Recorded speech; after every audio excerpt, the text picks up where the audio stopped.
Naririto na naman tayo sa isang episode ng FAQ. Pwede akong questionin.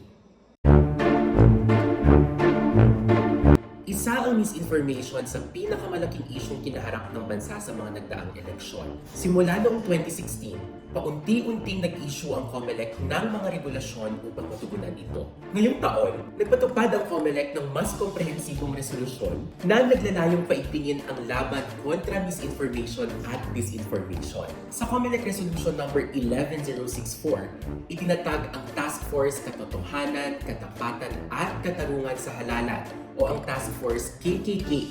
Ito ang pangunahing sangay sa pagpapatupad ng paggamit ng internet at social media sa eleksyon. Ikaw, anong papel mo? Kapag may nakita kang disinformation sa social media, huwag mong kalilimutang mag-tap, hold, at report.